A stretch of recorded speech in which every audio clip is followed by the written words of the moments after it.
Agora vamos estudar limites no infinito. Como assim?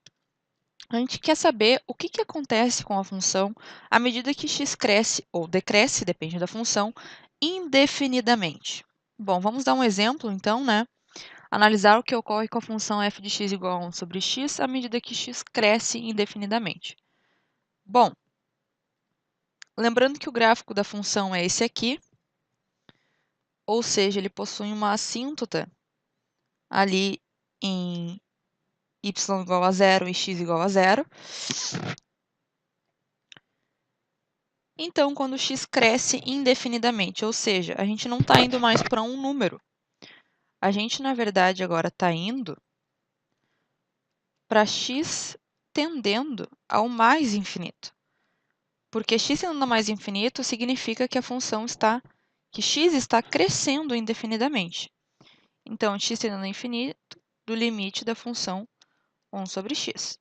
Ou seja, olhando pelo gráfico, eu quero saber o que acontece à medida que o meu x vai para o mais infinito, à medida que a minha função está crescendo. O que está acontecendo? Olha só, se eu continuasse esse gráfico, eu ia notar que a minha curva está se aproximando cada vez mais do eixo x, ou seja, de y igual a 0.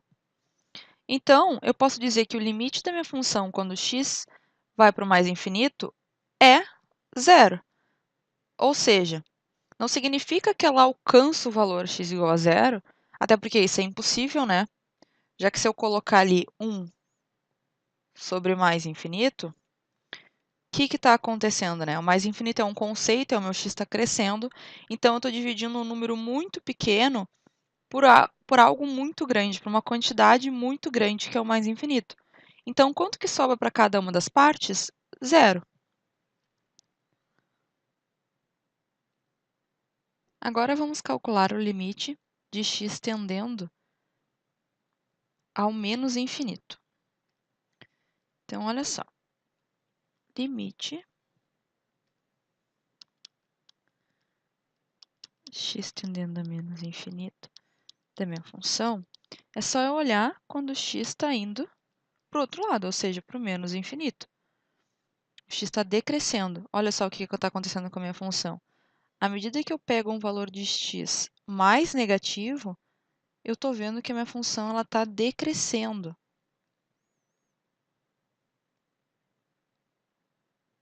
Eu estou vendo que a minha função está cada vez mais próximo do eixo x, ou seja, de 0.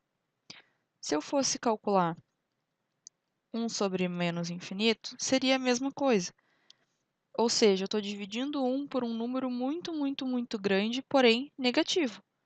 Bom, se eu estou dividindo 1 por um número muito grande, sobra pouquíssima coisa, ou seja, 0.